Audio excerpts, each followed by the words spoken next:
बड़ी ज़बरदस्त मेहमान हमारे साथ स्टूडियोज में मौजूद है, मैं उनका तारुफ आपसे करवाऊंगी। राहिद अफजाल साहब हमारे साथ मौजूद हैं। He is an educationist, psychologist, और हम डिस्कस करने जा रहे हैं तालीमी मयार और हमारे लोगों का जहनी मयार। क्योंकि राहिद साहब मेरी एक पर्सनल मेरा ओपिनियन है, I can be right, you can agree और डिसएग्री विद मी।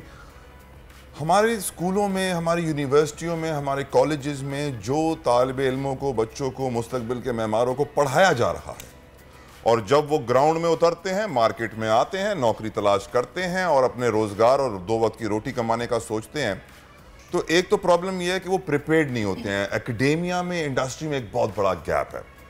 दूसरा, वो प्रिपेयर्ड नहीं होते, उनको स्कूलों में, और मैं ये बहुत सारी रिसर्च रिपोर्ट्स पढ़ रहा था, उसमें दिखाया गया है किस तरीके से स्कूलों में नौकर पैदा किए जा रहे हैं, कि उनको दिमाग में टारगेट दे दिया जाता है कि तुमने नौकरी करनी है, नौकरी करनी है, नौकरी करनी है।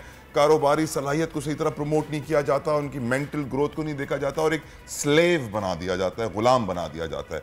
Your opinion on this? और हमारी इस वक्त जो मेंटल स्टेटस है हमारी कौम का एजुकेशन के हवाले से, उस पर भी रोशनी डालिएगा। सर 1947 पाकिस्तान बन रहा था, गोरे यहाँ से जा रहे थे, तो एक सीनियर गोरा ब्यूरोक्रेट एजुकेशनिस्ट ये बोल के गया था, मैं उर्दू में बोलता हूँ, इंग्लिश में हालांकि मुझे रटा हुआ है, उसने उर्दू में बोला था कि हम तो यहाँ से जा रहे हैं, लेकिन पीछे एक ऐसा निज़ाम तालीम छोड़े जा रहे हैं जो 1000 साल तक गुलाम पैदा करता रहेगा।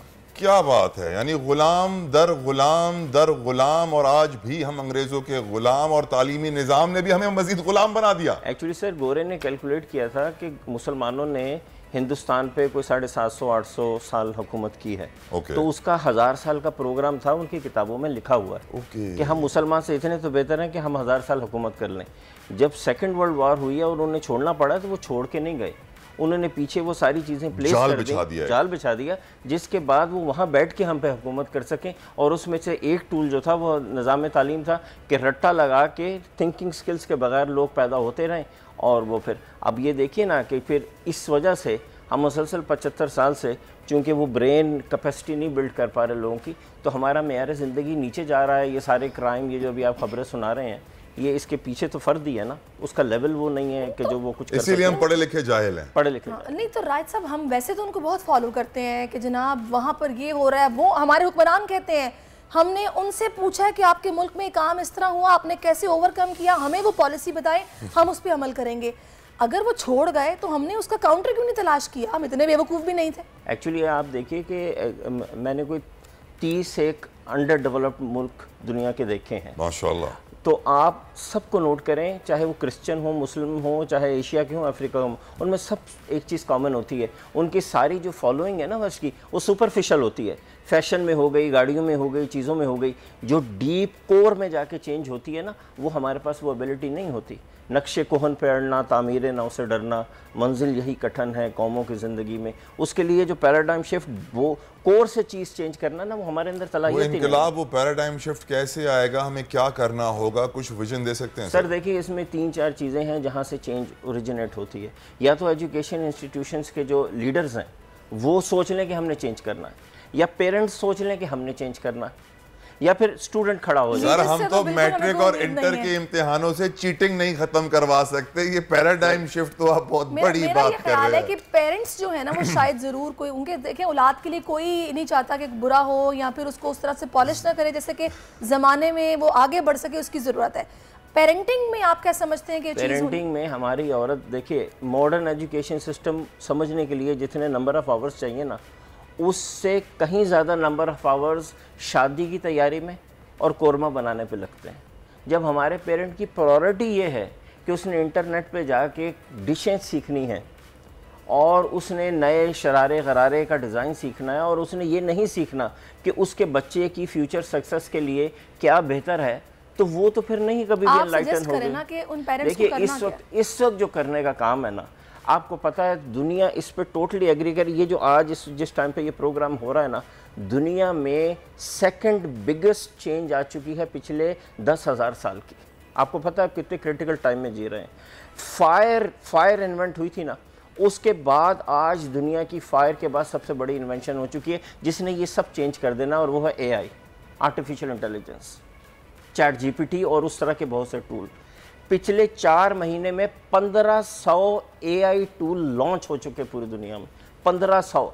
जो हर चीज़ को चेंज कर देंगे। जैसे आप काम कर रहे हैं, मैं काम कर रहा हूँ, इस वक्त हमारे स्टूडेंट को पॉजिटिव यूज़ सीखना है एआई का, चैट जीपीटी का, कि उसको वो यूज़ करके कैसे एंटरप्रेन्योरशिप सीखे, कैसे फिजिक्स सीखे, कैसे सर इस वक्त तो पता चल रही है राहिद साहब कि वो चैट जीपीटी के आने के बाद जो है ना बच्चे और स्टूडेंट्स अपनी थीसिस पूरी जीपीटी से कर सकते हैं। नेगेटिव यूज आता है ना, हमें नेगेटिव यूज आता है, हम बेसिकली उस छुरी से कत्ल ज्यादा करते हैं, खाना कम पकाते हैं। हमने मोबाइल का, इंटरनेट का, व्हाट्सएप का, हर चीज का नेगेटिव यूज किया ना। We need to learn the positive use right at this moment of artificial intelligence, otherwise we will be making wrong use of it for rest of our life. इस वक्त आप बिल्कुल सही कह रहे हैं, और जिस चीज़ ने इस वक्त जितना ज़्यादा स्पॉइल कर दिया है ना हमारी ख़ास तौर पे यूथ को, और मैं ये नहीं कह रही कि मतलब एक ख़ास एज, पैदा होता बच्चा जब ज़रा सा सर भी टिकाने लगता है ना, तब से लेकर बस आगे तक के हमारे गैजेट्स का इस्तेमाल इतना बढ़ चुका है कि तालीम काफ़ी पीछे रह गई है। बच्चे गेम्स डाउनलोड कर रहे हैं, रिमोट चला रहे हैं, यूट्यूब से हटते नहीं हैं। पॉजिटिव एंगल ये भी तो है ना सहरिस के बच्चे इतने टेक सेवी हो गए हैं कि उनके लिए चैट जीपीटी और आर्टिफिशियल इंटेलिजेंस को अडॉप्ट करना won't be that difficult. Sir point is, देखिए ना, हाँ, जैसे दुनिया ई लर्निंग पे चली गई, हमारा बच्चा मोबाइल यूज़ कर रहा है, लेकिन जब हम पेरेंट्स को कहते हैं ना कि मोबाइल तो तुम्हारा बच्चा 8 घंटे यूज़ कर ही रहा है, इससे ई लर्निंग भी करवा लो, लर्निंग भी इस पर करवा लो, खान अकेडमी पे इस पे ले जाओ, उसके लिए वो तैयार नहीं होता, वहाँ पे वो वापस रट्टे पे आ जाता है। Same thing is happening on chat GPT. मुझे पूरे दिन में पूरे मुल्क से नौजवान अपनी चैट कन्वर्सेशन भेजते हैं, पूछते हैं कि हम क्या करें।